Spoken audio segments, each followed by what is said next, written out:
postfix exim hopefully for other services also later, and I'm also thinking about making the whole Dovecot authentication a separate package to kind of compete with Cyrus Sassel. But I don't know when that is going to happen. Okay, so Dovecot tries to be really friendly, administrator friendly, and tries to heal all its index files, and whatever, if it notices some corruption, it tries to fix it in a way that to make as little data loss as possible. And error messages, I'm really trying to make it so simple, or so understandable error messages as possible. Pretty much whenever someone sends an email to Dovecot mailing list and asks, pretty much has copy and pasted the whole error message, what do I do to fix this? And then I try to figure out why doesn't he understand this error message. And there's some error messages that I have actually changed some like 5 times until finally no one no longer asks about that error message. And there below there's a couple of examples that the below one is actually only in 1.2. It tries to make it easier to figure out why there are permission problems. Like on the lower one, there's this box, it's trying to create a new mailbox, and it's it managed to create it, but then it's trying to change its group to root group. And it's not working. And it says here that it doesn't work because we don't have root group permissions, and the group is based on this mail dir. So the fix is probably to change this mail dir's group, or maybe change the permissions so that Dovecot doesn't try to change the group. This is anyway going to be mainly useful because 1.2 has shared mailboxes, and that seems to be problematic when you are using multiple different Unix users for different users. So, new features in 1.2, virtual mailboxes. And by mailboxes I mean folders. It seems to be sometimes confusing when some people use mailboxes for users and I use IMAP terms, which is mailboxes folder. Okay, so a few different useful things you can do with those virtual mailboxes. Like you can have, I guess mostly nowadays people do these using, or the IMAP clients do this, like Apple Mail and I don't know what else. I have no idea if Outlook does any of this, but still, one useful thing that I use quite a lot is these show me all the unread emails I have. I guess this is mainly useful for webmail, or if your client doesn't support it, then you can get support for that using these virtual mailboxes. And also these, you can have this one virtual mailbox which contains all messages in all mailboxes except maybe trash and spam and something like that. And one thing people have used it for is virtual POP3 inbox, because POP3 doesn't have more than that one inbox. Then also for way to globally search messages in all mailboxes, and then also Gmail-like conversion views. The idea is that you have this one mailbox containing all messages, and then you use Dovecot 1.2's new feature, which allows you to search for threads. Like you want to get a list of all threads that have messages in the wanted mailbox. And then you select those threads and their messages and show them to user, and that's how you get that done. Well, of course, requires some coding from your webmail client, but still.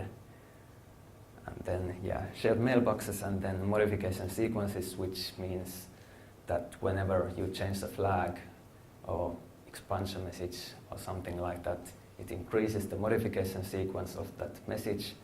And well, originally I guess it was meant mainly to quickly synchronize flags from a mailbox using a client, like mobile client or whatever, that wants to do it as quickly as possible. But at least at Rackspace we are also thinking about using it for figuring out or making the backups faster. So maybe it can have some other useful features too. Okay, so Dovecot authentication. It looks, all these other IMAP servers that I tried, they seem to have this just one authentication database. And I don't really, back when I was starting Dovecot, I kind of hated that idea. It seemed so limiting that if you're using SQL to store your passwords, you have to use SQL for all the user database lookups. And by user database, I mean things like user's home directory and Unix UID group, things like that. So with Dovecot, it's fully separated, so you can use like PAM for authentication and maybe SQL for user database or whatever combination you want. And yeah, you should be able to authenticate against pretty much anything imaginable. And if you can't, then there's also this check password database sort of, which executes this script you have written, which can do anything you want. Or you can create a Dovecot plugin for authentication, and that's pretty simple to do also. And it's also possible to use multiple authentication databases, so commonly people seem to be using it for system users and virtual users. And authentication mechanisms, password schemes should support pretty much anything that exists. And Dovecot does caching authentications. Those user and password lookups, they can be... Okay, so one nice feature, it's configurable, like you can tell it how long to cache successful lookups and how long to cache kind of negative lookups. And negative means either the user doesn't exist or the password. When it's trying to authenticate, and if the authentication fails because the password was given wrong, then in new Dovecot 1.2 that's also considered a negative caching, because some people seem to be having a lot of problems with this caching when users' passwords change or when a new user comes, and I don't really understand why they are having those problems, but at least this should finally get rid of that problem. So it's supposed to have this automatic password change detection, which should work at least most of the time, but apparently there's some strange problems with some people. The idea behind that automatic password detection is that if the previous authentication succeeded, then if the current one doesn't, it assumes that the password changed, and it does another lookup to the password database to see if the password changed. And I've also heard that IMAP-proxy, you know, the caching, which basically just tries to make, when webmails creates these lots of short-living connections to IMAP-server. And you have this IMAP-proxy in the middle that handles those short-living connections and creates a long-living connection to the actual IMAP-server. So I've heard that with Dovecot, it doesn't really give all that much benefits anymore, because Dovecot is really fast at opening the mailbox every time. And as long as you don't have as long as you use authentication caching, then you shouldn't really have lots and lots of lookups to your SQL database or something. So I don't know how much the IMAP proxy, like if you don't have it, how much slower it is than if you do have it. But for at least Rackspace currently doesn't use IMAP proxy, and they have tons of connections, so it seems to work for them at least. IMAP protocol, pretty complex, flexible. No one seems to be able to implement it correctly. But even SMTP is for some people. Oh, interesting. But yeah, IMAP is way much more complex than SMTP, and there's, well, I have this page actually that shows how well all these other how well all IMAP servers that I've tested, how protocol compliant they are. And Dovecot is pretty much the only server that passes all my tests. And then, yeah. There's also the IMAP was invented by the creator of the UW IMAP, and nowadays he has also this Panda IMAP server, which passes all but one test, which he says that it doesn't matter, it's an unrealistic test. So anyway, so 1 or 2 servers that pass those tests. And okay, so there's a lot of extensions, even if while the base protocol is already complex, the extensions make it even more complex, but I guess there are some useful extensions, at least idle. Okay, so here it says about some of what I already told you, but okay, so I wrote this IMAP test tool some years ago. It was originally for stress testing Dovecot, and it's still useful. I think when you deploy a new Dovecot server, I think it's a good idea to test using this stress tester to make sure that it works, especially if you use something like NFS or some other clustering thing.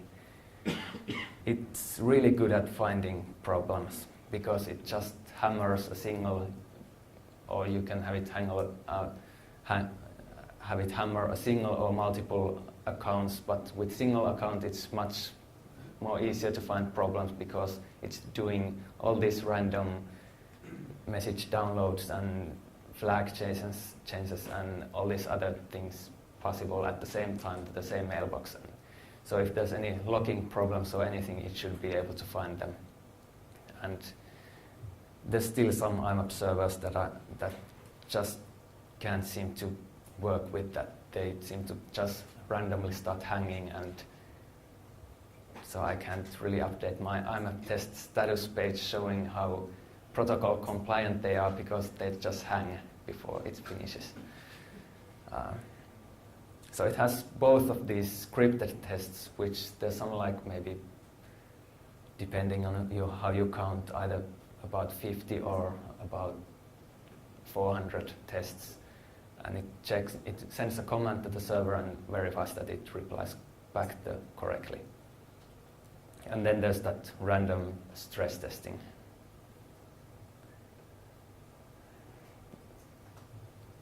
So it's sort of uses Dovecot, but it should be pretty simple to build and use. Okay, so there's two types of IMAP clients. One of them is this what I call at least offline clients, which uses a local cache. Things like Thunderbird and Outlook and I don't know what else. They usually just download the message once. So initially fetch the messages, metadata like from to subject, received date, something like that.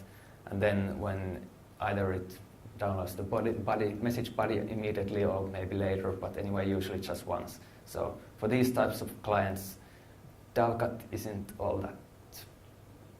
It's not all that much faster than some other servers like courier or something else.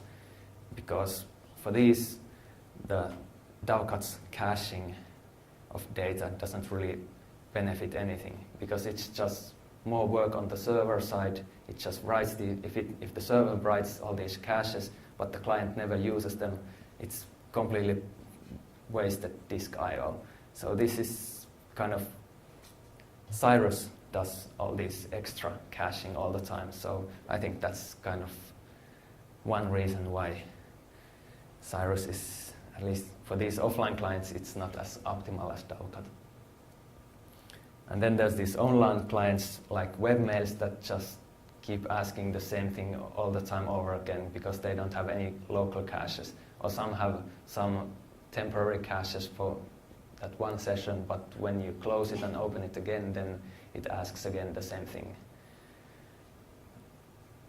So for these clients, the caching really is very useful, because otherwise you have to keep opening the message again and parsing the headers and giving them back and doing that all the time, again and again. So when there are these IMAP-server benchmarks, it's really difficult to benchmark IMAP in any real-world, realistic way, because if you have offline clients, I mean, if the benchmark tests only online clients or only offline clients, it completely ignores the other one. So there's this recently created SpecMail 2009, which finally adds some IMAP support, which is supposed to be able to test these different types of clients. It actually tries to emulate the clients, and you can give it like, maybe you have 50% Thunderbird and 30% Outlooks and 20% something else.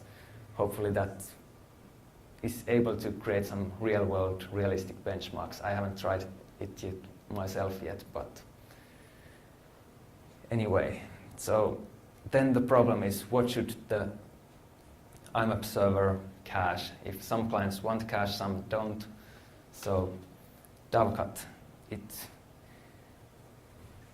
dynamically caches only the things that IMAP clients actually want.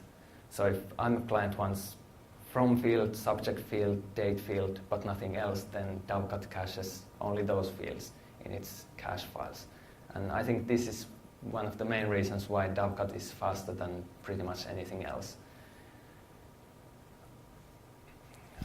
So each field has 3 different types of caching decision. Like no means it's not cached.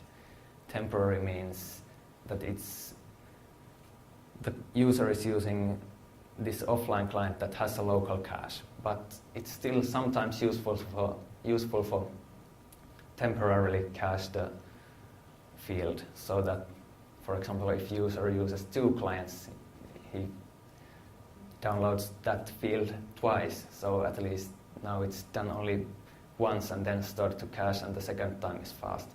And then the permanent means that it's just, and the temporary also means like that it's dropped from the cache file after maybe 2 weeks or something like that. And then permanent fields are stored in cache until the message is actually deleted. And then, one useful thing about IMAP is that it guarantees that the messages never change. So it's really simple to have, pretty easy for Dovecot to implement this caching, because the messages don't change, so the data in cache file doesn't need to change either. You just add more data and delete data, and that's that.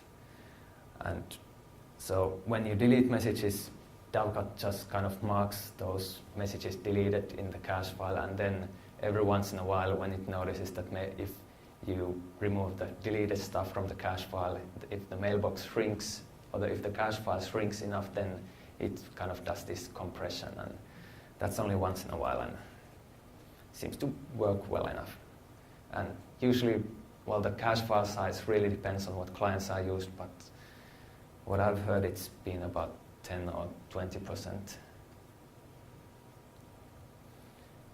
Then Dovecot has also these index files, which mainly contain just message flags and some other extension data like mbox file, offsets to in mbox file or cache file, and these modification sequence numbers. And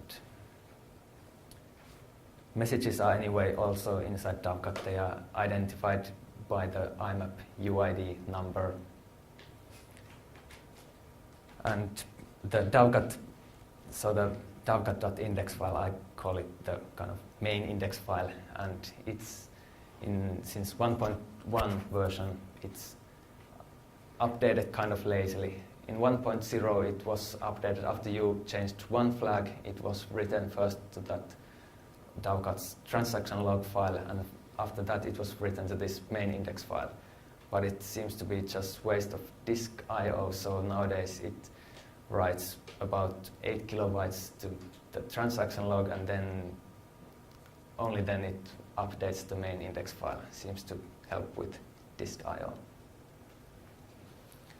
So the transaction log is somewhat similar to what databases have or file system journals. And it contains everything that's ever written to Dovecot main index. It's written first to the transaction log file. So this makes it really simple or really efficient with NFS and clustered file systems.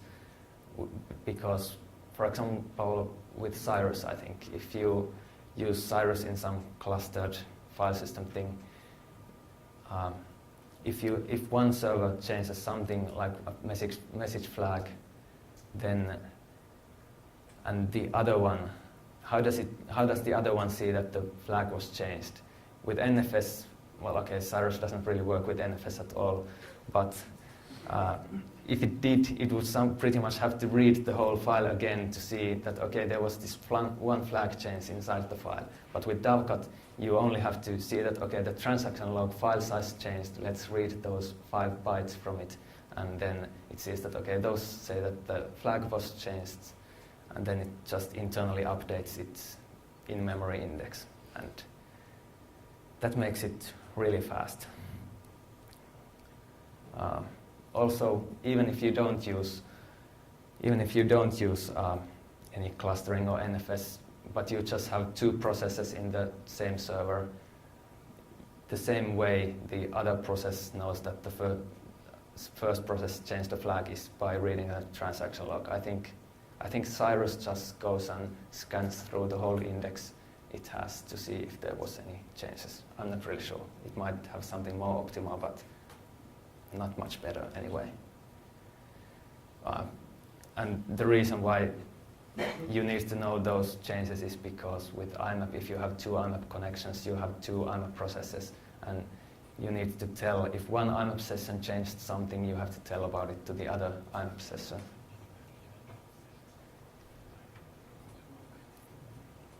So Dovecot has plugins. Plugins can do pretty much anything.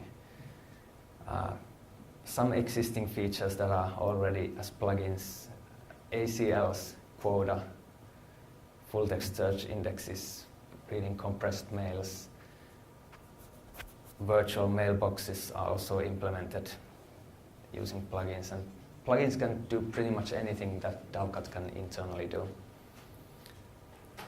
like including those mail storages. For example, all these mbox mailer debugs, all of them could have been implemented as plugins, but well, since they are used so commonly, so they aren't plugins. But these virtual mailboxes are plugins, and I've sort of kind of started, well, actually many years ago, I was thinking maybe I should try creating SQL-based mail storage to see how well Dovecot, I mean, there's a couple of other IMAP servers that use SQL for storing emails, but they seem to, at least using my IMAP test tool, they seem to be pretty slow. So I don't know if the slowness is because the servers aren't implemented fast enough, or if it's because the SQL somehow just makes them really slow. So I'm really interested in finding out what happens if I implement SQL backend for Dovecot, and will my IMAP test tool show that it it's much faster or much slower or the same speed as all the other IMAP servers using SQL. But I don't know, probably will take a few years before I finish that. And one thing that I'm thinking maybe in future doing is this IMAP storage backend. So it's basically like I could create this caching Dovecot IMAP server so that the Dovecot caching server doesn't exactly permanently store any messages. It just kind of acts as a cache to some external server. Like maybe in future you could, because quite a lot of people, companies seem to be moving to all these bigger providers like Gmail or whatever other cloud things.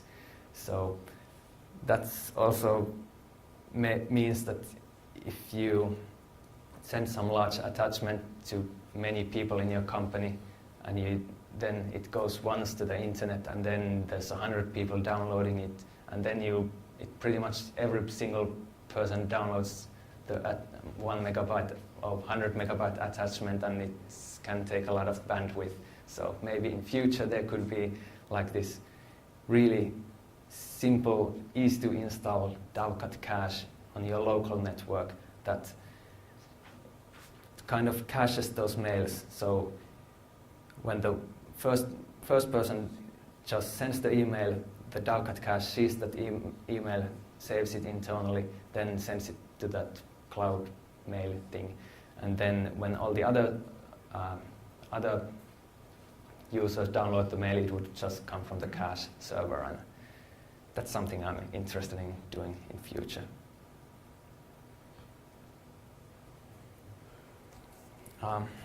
Dovecot supports at least these mailbox formats.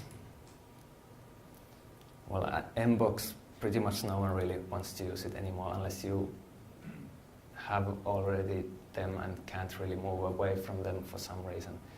But Dovecot is actually pretty fast with the Mbox format. With UW IMAP, people seem to be UW IMAP, the problem is mainly with opening the mailbox because it has to read the whole mailbox. So if you have a 1 gigabyte file, it needs to pretty much read more or less the whole 1 gigabyte when opening the mailbox. And that's why most people seem to think that Mbox is really slow. But with Dovecot has these index files, so it's not really slow. You can have a 4 gigabyte Mbox file and Dovecot is just fast with it until you delete some old message and it has to copy that 3 gigabytes of data moving from here to here. And that's really the only reason Mbox is really that slow. But of course, just besides slowness, it's not really that when it's moving that 3 gigabyte and if it crashes in the middle, then it corrupts the mailbox. So it's not really a good idea to use it in any case. But anyway, so Maildir. At least Maildir seems to be pretty okay. Deleting any message is fast. The only thing that's slow with it is if you actually have to go through all the messages and read through all the messages, then it's much slower to, at least current file systems, to open 1,000 files than to read through a single file. And one thing I noticed with this just a few months ago, it was kind of interesting that at work there was this other guy who was implementing this new backup solution, and he first wrote this test program that read through all the mails in Maildir, and then wrote this another tool that used Dovecot's APIs to read the same files. And he was kind of surprised to find out that his own tool, which was really simple, did much less work than Dovecot. It still was 2 or 3 times slower than Dovecot. So why was it that much slower? And the reason was because of the order that the files were opened. Dovecot opened them in the creation, pretty much like in the order that the files were created, and his tool was pretty much whatever the order was that readdir system call returned, so more or less random. So that's, yeah, so apparently it's more optimal, at least in some file systems, to read the files in the same order that they were created. What kind of file system was it? I think it was, I'm not sure if it was Riser FS3 or X3. I think Riser. Probably because data blocks are kind of like Yeah, probably. adjacent. Yeah. Yeah. Anyway, that's something I hadn't thought of before. Makes sense when you think about it, but I had never thought of it before. So then the new Dovecot debugs formats. There's two kind of variants of it. Single debugs and multi-debugs. I'll talk about them next. So single debugs already exist in 1.1 and later, and well, pretty much the main reason why it's faster than Maildir is because file names don't change. That seems to be somewhat annoyingly slow with Maildir. Whenever you change a flag, you change the file Whenever you change the flag, you change the Maildir file name. And so there's a lot of renaming going on all the time, which is pretty useless. And if the Maildir is really large, it gets slow. So debugs has, well, there's some kind of an example file system layout about debugs. Everything is under this mailboxes directory. It's nothing special. Then there's the root mailboxes there, and then the debug mails kind of directories. The thing that finally says that this is a selectable mailbox. For example, if there was this, you had only mailboxes trash temp, but not this debug mails didn't exist, it would mean that IMAP client would show the temp as kind of a directory instead of, if you try to open it, it wouldn't work. You'd have to create this temp also as an actual mailbox. I don't know if it's really useful, but IMAP has that ability to have kind of these mailboxes that are selectable or non-selectable. And with Maildir, they are currently always selectable, but I don't know. Might be useful for some people anyway. Okay, so debugs has it's basically just Dovecot's index files and then these message data files. It pretty much relies on Dovecot's index files working, so that's a big difference to Maildir or Mbox. If with Maildir or Mbox, if you just delete the index files, they get rebuilt and no data is lost. All the flag changes are there, and that's fine. But with debugs, if you delete Dovecot's index files, Dovecot does recreate the index files, but it may have lost already some flags, but hopefully not too much. You also have these u.uid files, which contains the actual message data. So the flags are also, with Dovecot 1.1 and 1.2, they are written to the actual debugs files about once a day, just as a backup. So if the index files get broken or whatever, then you at least don't lose all the flag changes. I would hate it if my year's worth of mail, which I have several messages unread, marked unread there, and if Dovecot lost all those flag changes and showed everything as unread, it would be horrible for me anyway. So this should help. But anyway, in Dovecot 2.0, I figured out that it's pretty bad idea to keep overwriting data in files. there's, well, two reasons. First is that I'm kind of trying to make it possible in future for debugs to work in these cloud storages, and they don't support pretty much, they usually support only really simple APIs to write data to them, so it's only just create a file. Some maybe have append data, but none of them pretty much have that overwrite data in a file. So I'm trying to get rid of that overwriting.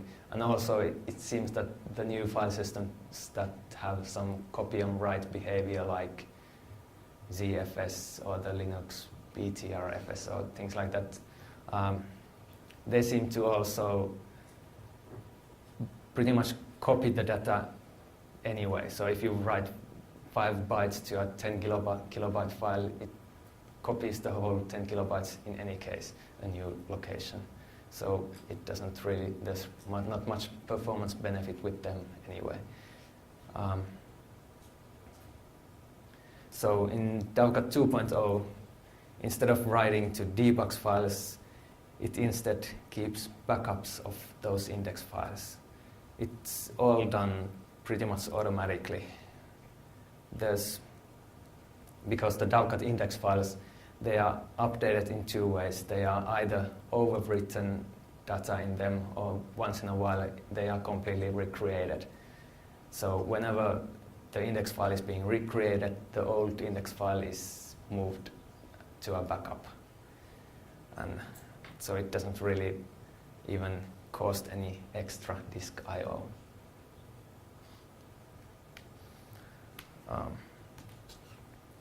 The debug file format,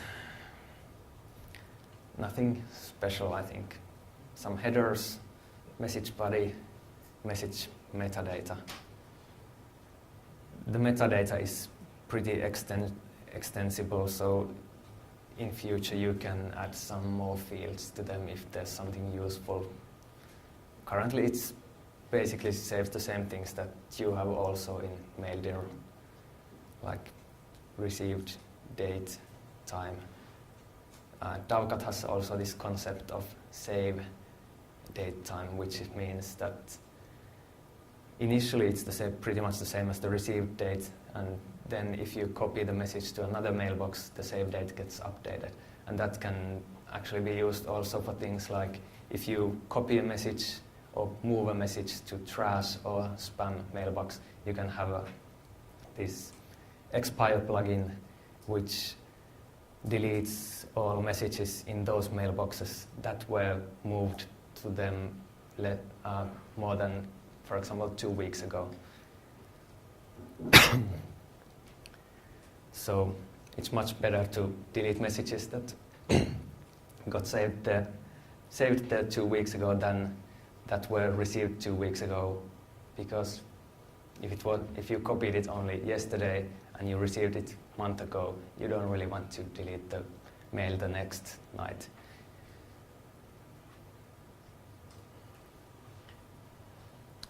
Single debugs has also this really super fast migration feature from Maildir. It basically just a few rename files, the Maildir's car directory, which can have like 1,000, 10,000 files. That's first renamed as the debugs root directory, and then all these other Maildir files are also moved to the debugs directory, and there you have this, it's not really a debugs, but so all the old files are opened as Maildir, but all the new files are created as debugs, and then maybe those old Maildir files are at some point converted to the actual real debugs format.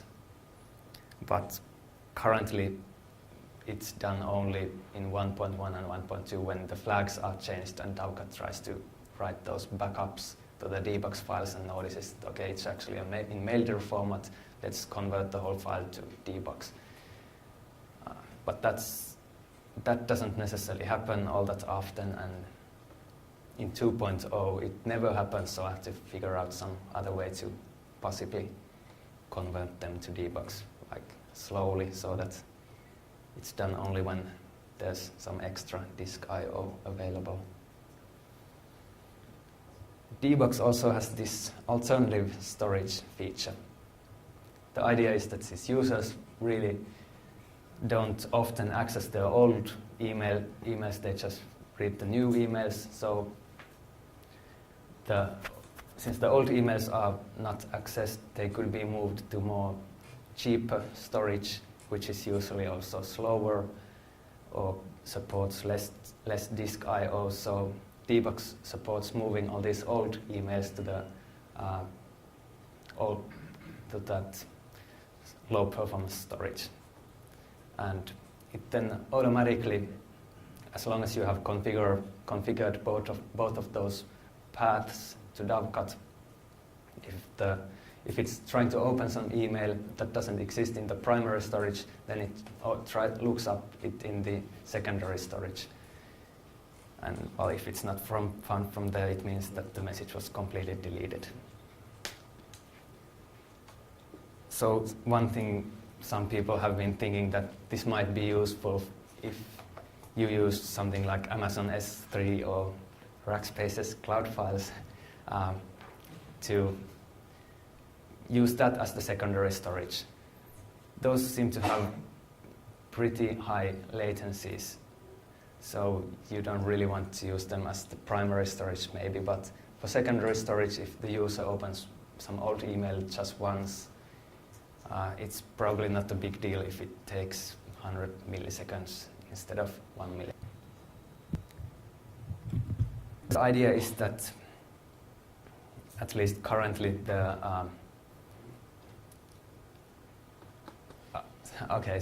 disks, it's pretty fast to read 2 megabytes. It's pretty much as fast to read 2 megabytes than like 10 kilobytes, because most of the time is spent on waiting for disk seeking to finish. So you might as well have these larger files. And then it makes it faster if Dovecot actually really needs to go through and read all the messages in the mailbox. It's much faster to read these 2 megabyte chunks than these really tiny small files like MailDir. And also less disk fragmentation. The deleting a message inside that 2 megabyte file is maybe a bit slower because it has to recreate a new about 2 megabyte file or something, but it's probably not that much different. And also one thing that's going to be different with it is that when you delete a message, it's just marked as deleted in Dovecot's index file. And then you have well, okay, this is again configurable, but for Rackspace, we were thinking that you would have these nightly runs when it goes through those mailboxes and sees which mailboxes have deleted messages, and then does that mailbox compression at nighttime when there's, or maybe not nighttime, but whatever time is when there's less disk I/O going on. So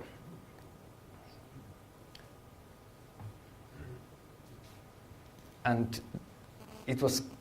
I was pretty afraid that implementing all these things would again make it kind of annoying if something gets corrupted. I wouldn't want that the whole mailbox is completely unusable, and like in newer UW IMAP there's this new mix format. Well, actually that's the reason why I thought of this multi-dbox, because UW's mix format, it was pretty interesting. It's pretty similar to this one. But the annoying thing with it was that if you had any kind of corruption, then it would just fail to open the mailbox. It would give some error message, and only Mark Crispin would know what exactly that means, and you would then ask him what it means and how do I fix it, and then he would tell me. That seems to be how it always went when I read the mailing list. But I don't want Dovecot to do that. I want it to automatically fix the mailbox as much as possible, which also now means that if Dovecot notices that there's some problem, it goes through all the files in the directory and tries to figure out a way to save as much as possible from them. And then even if the dbox files are completely corrupted, it would just try to, in some way, to preserve all the data that exists there. And all of this is done anyway automatically. And there's also all these different types of backups, like those backup index files and something else that I don't remember right now, but I spent a lot of time figuring out how to make it really, really safe to use in case of any corruption or anything else that could possibly happen. And well, yeah, in normal cases, if it crashes or if it loses power, it's not the same as corruption. It doesn't corrupt anything. It just has to do some kind of a syncing rebuild thing that finds all the data that was happening, that was being changed at the time of the crash. So dbox has some future. One thing people have been wanting is this single instance attachment storage. So if you have a 1 gigabyte mail and send it to 1,000 users, so that it would only be saved once. I don't know when I'll implement that, but maybe someday. And then there's also one thing I recently figured out is that all these people have been telling me that you should be writing Dovecot so that it can use all these cloud storages like Amazon S3 and whatever. And I was always thinking that, no, that's a horrible idea, it's way too slow. But then I think it's actually possible, as long as, well, first of all, index files can't be stored there. That would be way too slow.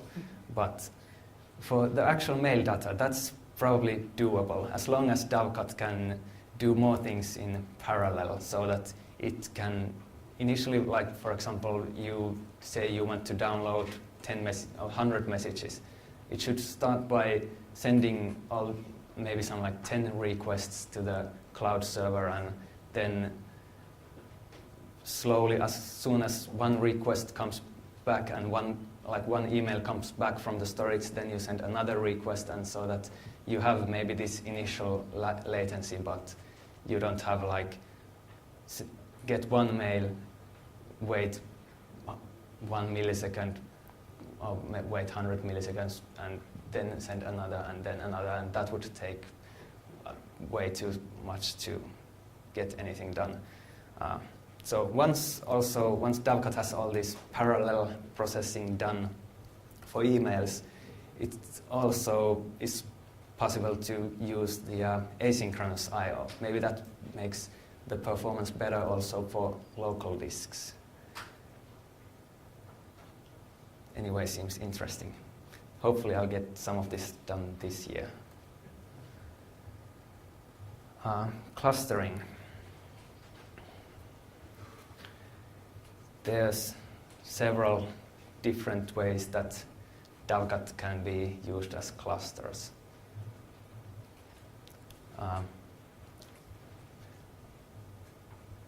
I thought about different ways of presenting this, but well, maybe it's I guess there's two different clustering types, like this globally shared file system with NFS or clustered file systems, where you have just a bunch of IMAP servers and all of them see all the same data, and each of the server should be able to handle any user.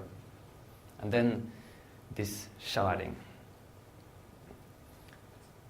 That's I don't know if it's the right word for this, but I couldn't really figure out anything better. So anyway, the idea is that you have lots and lots of servers, and then the user's data is in only a few of those servers. And then you have this IMAP proxy in the middle that forwards the connections to one or the other of those servers that have that user's mails.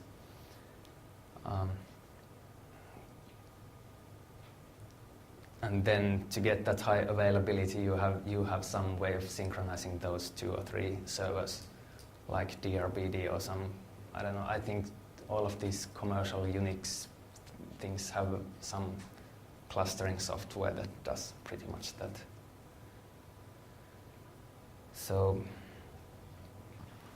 okay, this is also another realization I made a few months ago, was that if you're doing some replication, it's a really different thing to replicate message data and the index data, because with message data, the existing messages, they just don't change. And they aren't accessed all that often, so the latency isn't really important. You need to get the emails pretty fast, but you are not downloading you are not doing anything for message data between each IMAP command. Unlike with index data, after each IMAP command, you need to find out, has the mailbox changed? Is there any flag changes? Is there any new messages? Anything. So that has to be really fast, and that has to be done constantly. And currently, if you are storing index files on NFS server, it's kind of annoyingly difficult to get it working properly, because NFS does caching, and if you're caching index files, you have old data, and then 2 servers, if they are accessing the same mailbox at the same time, they may have slightly different views of what exactly is in those index files, and there's all these problems, index file corruption and things like that. So that's annoying. So the main realization I had was you should be able to have a do the replication separately for message data and index data. And in future, there's several interesting things I'm going to do with that. But so NFS, okay, it seems that every NFS installation I've seen is that you have a single big net app or something, and if that goes down, everything goes down. And also in this other place, even if, so also even if it doesn't go completely down, it's still, you can have performance problems, and you have these 10,000 users at the same time there, and then you try to figure out why is this server slow and who is the one responsible for this, but it's kind of difficult to find out what exactly is happening. But like there was this one example, this one company using NetApps and Dovecot, and they had some locking problems with NetApp. So they restarted it, and then Dovecot became just horribly slow. And then they asked me, like, why is it, what's happening now? It's been 2 days since we restarted the NFS, and it's still all the time way too slow. And well, I finally found out that, okay, it was a Dovecot bug anyway, but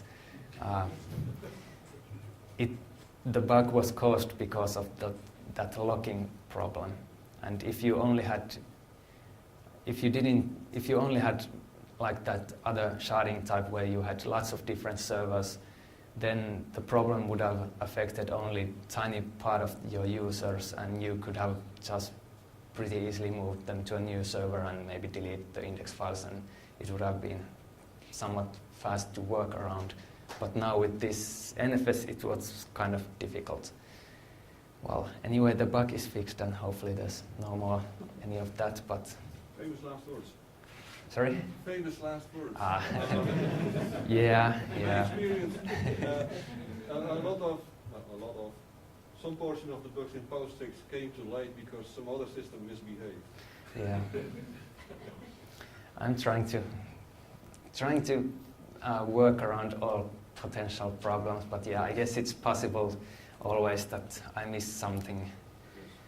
Usually the problems in Dovecot have actually been something that, like, Dovecot is supposed to fix all these corrupted index files, but every once in a while someone finds some problem that instead of fixing the index file, Dovecot instead crashes every time. So that's not very good, but and I'm fixing them all the time as they happen. But yeah, so I guess it's always possible that whatever can happen with it if files get corrupted. But these are, sorry, and I will shut up now. But, so you're building this system that has all these code paths for errors that hopefully never happen. Yeah. I tend to have this problem too. And Yes. it's really, really hard to test these guys. All this code sitting there, it never executes. It may never execute in the lifetime of the universe. Yes. But it's there. Yes. And then people like Coverity come along with a static analyzer, and they start statically analyzing everything Yeah. they see. I guess unit tests are also supposed to help with that, and I've been adding more and more unit tests to Dovecot, and well, Rackspace kind of forced me into it, but it's actually I've found that it's pretty good, and I've found already some bugs because of that, mostly in those error paths, and so I am going to at least try to add unit tests for those error paths. I can't do it for everything because some problems are because of all these race conditions when because Dovecot doesn't do all that much locking. Like reads are usually done without any locks. Writes are currently usually writes have locks, but I'm also thinking about getting rid of them in some cases because it's possible to. Unix has this O-append feature that you can atomically append data to files. So with that, if you can append data atomically, you don't really need locks for that. You can just write and the kernel internally does all that locking stuff. But anyway, so some of these problems are related to that two processes are handling the index file at the same time, and then there's some weird race condition when it crashes. Those are really difficult to test.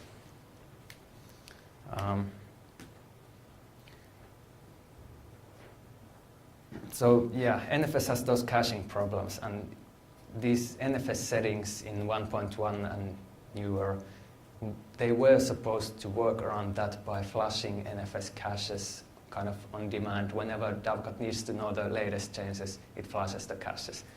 But it doesn't work perfectly. I've been reading kernel code for Linux and FreeBSD trying to figure out ways to flush the caches reliably, but with Linux, I thought I managed to do that, but there's still a few conditions where it doesn't work, and with FreeBSD, I just couldn't find out. There's some things that there's just no way to flush the cache. I tried suggesting some new API call for just flushing the cache, but no one seems to want that on the kernel side anyway. Yeah, so one possibility is to have index files on local disks. It means that you again pretty much have to assign. Actually, I'm thinking I'll probably talk about it later. Yeah, okay, so if you are going to be using Dovecot on NFS, read that wiki page, it's really important. So this is the other way to more reliably use NFS with the Dovecot, that you assign users to some one or two, or, well, probably just one specific server. And if that server goes down, you just move the user to another server. You have, but one problem with that is that if the one server goes down, then, no, wait. Okay, that was, sorry. Okay, so the idea, you have one, if there's only one server at the same time modifying or reading the same mailbox, then there's really no caching problems because there's just that one server. So that makes Dovecot pretty reliable with NFS. But that also means that the mail deliveries have to be done using the same server as well. So if you have a different set of SMTP servers and different set of IMAP servers, you still somehow need to send the mail from the SMTP server to the IMAP server using either, again, SMTP or maybe LMTP with Dovecot 2.0. Finally has LMTP server. Yeah, so LMTP should be able to help with that, but for example, currently Rackspace is using postfix in all of their machines, and that's kind of extra overhead compared to LMTP. Like, yeah. So, unless you are not using Dovecot's deliver, and if you are not updating index files, then it doesn't really matter if there's some other server modifying over NFS the mailbox, just adding new mails. That's a pretty safe without any caching problems. So yeah, so if you are in this kind of a setup, it's faster if you save the index files on local disks. But then the problem is that if the server goes down, then you move to another server and you don't have any of those indexes, so Dovecot has to re-index. The re-indexing isn't necessarily really slow, but especially with webmails and things like that, Dovecot needs to do, well, the cache file is really actually the main problem, that Dovecot needs to read all the mails that it was already previously saved to that cache file, and now there's no cache file, so it needs to recreate that cache file. But then I was thinking maybe it might be interesting to try this kind of DRBD hybrid. So you have an NFS server that has the emails, but then you have DRBD replicating in two servers those index files. I don't know if that's a good idea, but that's something I thought a few days ago while writing these slides. So clustering file system, it's pretty similar to NFS actually. And Dovecot is known to work with GFS and OCFS2 and some other things. I'm not really sure. Well, the main good thing compared to NFS is that there's less caching problems, since there's no really NFS client, NFS server from different people. So they are really usually they try to get rid of all these caching issues and do everything automatically. But still, I think that if the user is redirected to that one server always, it should have better caching and less locking issues, less locking waits. I have no idea about performance with these. I've kind of heard that small files aren't exactly good, that it's usually faster to have larger files than access a few large files than access lots of small files. And apparently, I think the performance isn't all that great, but it's probably not all that bad either. No idea.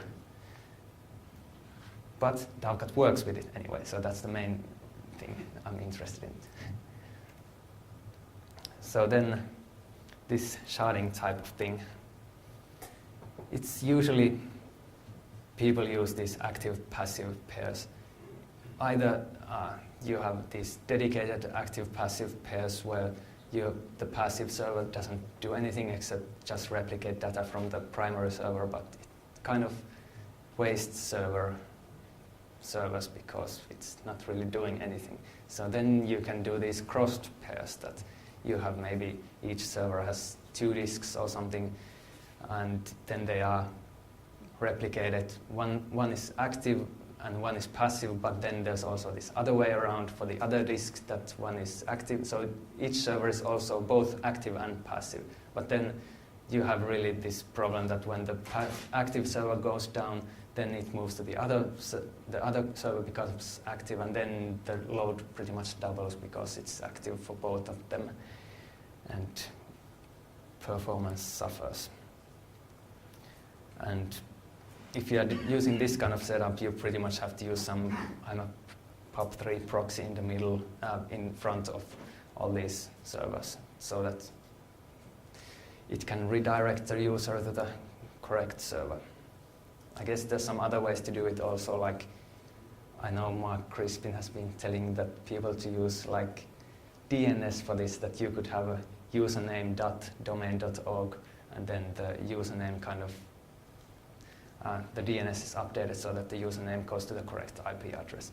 but I don't know, people don't seem to want that. Apparently it's too difficult or something.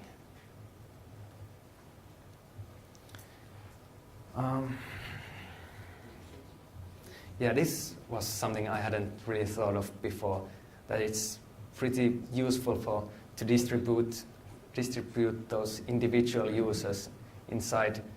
Like if you have one domain, you have like 1,000 users in one domain. You don't really want to put all of those in the same server.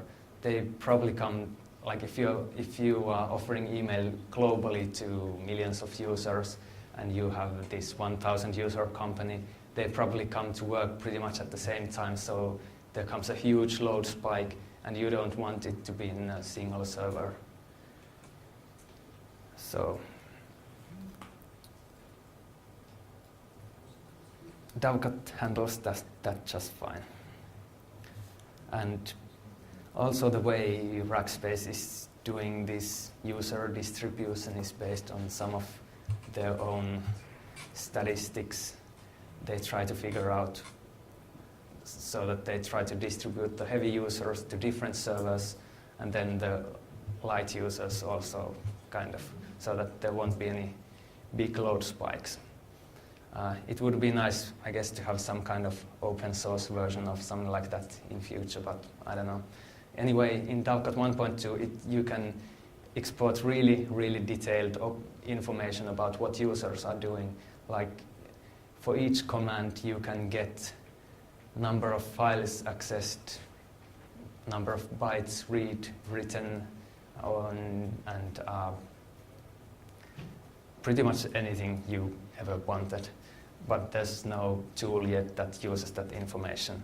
And in 2.0, there's this desync utility that you can use to move users from one server to another. And then after you have done the move first, you can kind of move to another sync. And the second sync will be much faster because it has to only update the latest changes. And then you can kind of move the user from the first original server to the second one. So new IMAP logins come to the new server and you then kill all the other old connections. And then you do a final last sync and it moves the final last changes that user might have done.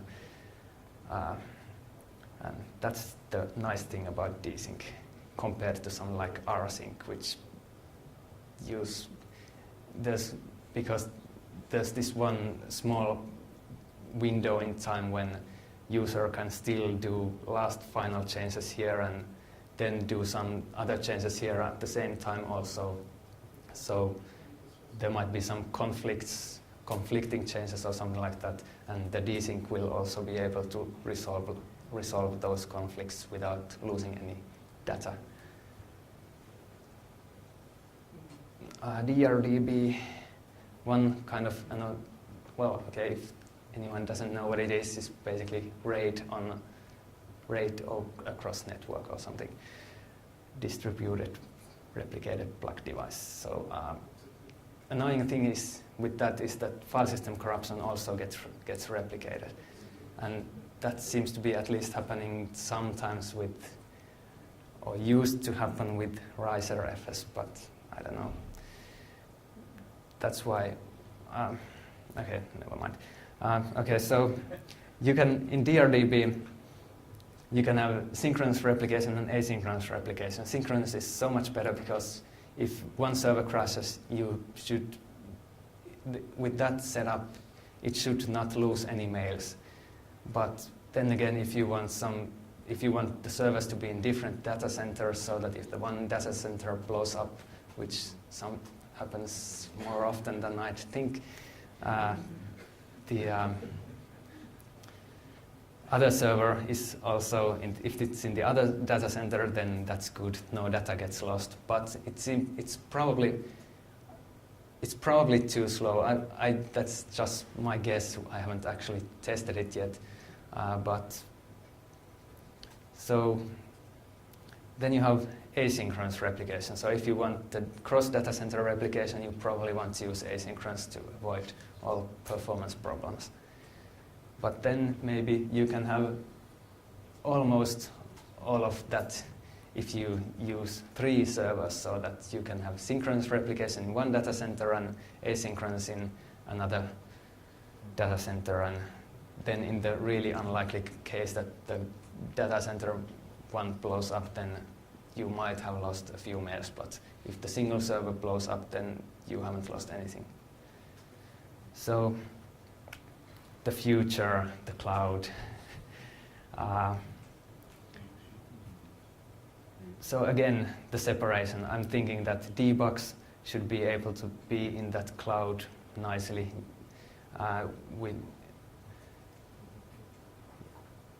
So my idea was to kind of abstract out the file system code in debugs handling and then implement several different backends to debugs, like that cloud storage and normal file system and so on.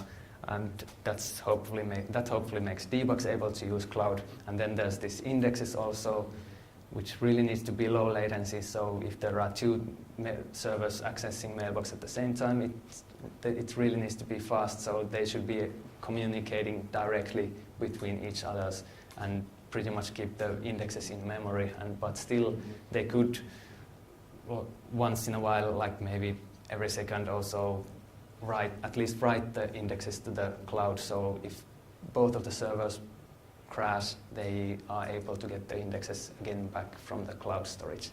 So, and the result of all of this will hopefully finally be Dovecot's multi-master replication. And well, these are the last few slides about Dovecot future. In 2.0, there's a list of things that's already implemented. The redesigned master process, it's actually heavily influenced by Postfix's master process. It's much better than the one currently that exists and much more robust and should be able to handle. Well, one great thing about this that it's finally possible to add all these external services. Like currently, if you want to use manage Sieve with Dovecot, you have to apply a patch. But with 2.0, it's finally gone, that patch, and you can just add a few lines to configuration files and it will work. Then the configuration is also much better. You can finally do pretty much anything. You have this separate configuration binary that if you don't like Dovecot's configuration way, you can replace it. Like, for example, I think Apple probably wants to replace that by having the configuration in XML files, and some people might want to have configuration in SQL and whatever. It's finally possible if you want it. But it's also possible to have all these IP address-specific configurations, which finally make it possible to have different SSL certificates for different IP addresses, which people have been asking me for years. And well, then there's LMTP server and desync that I already told about. It actually works with SSH or whatever. It's pretty similar to rsync in a way that it's executed. And then some features that I'm going to do this year. Well, it's pretty much the cloud stuff. Make index files much more. The index file code, before I can do that great cloudy index stuff, the index file code has to be cleaned up. It's way too complex currently, and I'm hoping to make it much more simple and work. Much more simple, much more robust, less locking, and hopefully that makes it great in future. That's that. Any questions? 2 minutes left. Yeah. You talked about password caching. How does this work with challenge response authentication? Challenge response? You mean like CRAN? Server, you send the password and yes. get the answer. Yes. Correct. It works. Okay, that works only if you are using plain text authentication, because then Dovecot sees the password, then it does the LDAP bind, sees that it works. So it knows that, okay, this is the correct password, and it caches that password. But then if you are using some like cram MD5 or digest MD5 where you don't actually see the password, well, then it doesn't work. Okay. Because I guess it's pretty much impossible in that case. Yeah. What's the status of multi-image debug? When will it be, let's say, in a production like, say? Protection? Production. Okay, so the code is actually pretty much done, and it works, seems to work at least. Passes my IMAP tests, my stress testing seems to be good, and so, well, okay, it's coming to Dovecot 2.0, and I'm thinking that the Dovecot 2.0 beta versions, hopefully by the end of this year. So it's going to take some time, but I don't know. So I'd guess hopefully next year, beginning of next year, it should be in production quality. I know at least Rackspace is going to move to that debug, so it's got to be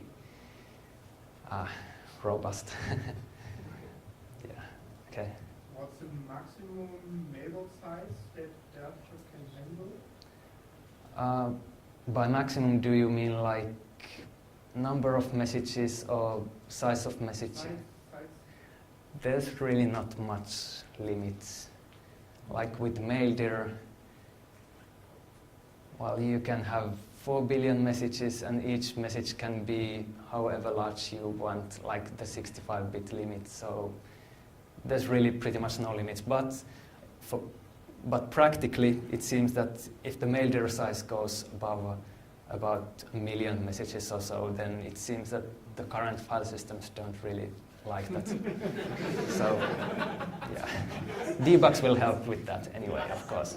Okay, yeah. Can you recommend a converter from inbox to Maildir which preserves the flags? Preserves flags? Yeah, Yes. Well, there are actually several different, I think pretty much quite many of those conversion scripts preserve the flags, but then there's a list of them in here. I think you should be able to use pretty much any of them, and probably the one that's in front, like above top of that is, okay, I don't know. Doesn't seem to be. Yeah. So Dovecot Wiki is a great place to do anything. There's this migration from mailbox formats. Okay, so here's a list of those things. MB to MD, I think that's the most used one. Then there's some Python version which preserves message UIDs, so that if you migrate if you don't preserve the UIDs, then IMAP users pretty much have to download the messages again, and POP3, if you have any, then that's also problematic. So I'd guess the mb2.md Python script hopefully works well. I've never tried any of those myself, but okay. Wir haben das gerade exerziert durch die Connection mit Mitarbeitern mit Ja, es gab kleine Probleme dabei. Das ist ja klar, dass wir haben zum Beispiel Leute, die lokal einen Indexfile haben, das möchte dann nicht. Oder My German is pretty much non-existent. so Kleinigkeiten passieren halt. Aber insgesamt war das sehr schön. Yeah. Did you have tried synchronizing like IMAP? So, sorry? Did you have tried synchronizing from Maildir to Dovecot to IMAP or Maildir to debug conversion. Yeah. Dovecot has also this conversion plugin, which can do conversion from anything to anything. And, well, yeah, currently, well, the conversion plugin is the one that does the super fast Maildir migration. And there's yeah, I don't know. I'm hoping to improve that at some point so that it's also for if you want to move from Mbox to Dbox or anything to anything, it also would preserve the UIDs, hopefully at some point, but currently it doesn't. So, okay, does that answer your question? Okay. Shared mailboxes. Yes. Can the users change their echoes themselves? Can they use what? Change the echoes, the IMAP echoes. Can they change them just In 1.2, yes. 1.2, yes, there's finally IMAP ACLs implemented, and they can do pretty much anything that's supported by the IMAP specifications. So, yes, with 1.2, you should be able to share mailboxes. Users should be able to share mailboxes by using the IMAP ACL command. all clients support it? No clients support it. maybe one or two, maybe, but so yeah, that's kind of a problem. So if you want to have some practical thing that allows users to share mailboxes with each other, you pretty much have to write your own maybe some web page that allows you to do that. Something like that. I don't know. Okay. Yeah. Is it possible to use desync with Media? Yes, desync works with any mailbox format. So that's actually pretty similar to the conversion plugin. So I think maybe I'll get rid of. Sorry. Or is it an external tool? Yes, it's an external tool. Like us. Yeah. Yes. It's kind of yes. So with desync, it's possible also to migrate from Maildir to Dbox or whatever. So it's really similar to the conversion plugin, and maybe I'll just get rid of that conversion plugin after all. I hadn't thought of that before, but yes. Anything else? So desync is, for me, it's the first tool which uses the Dovecot file system AP to do something useful.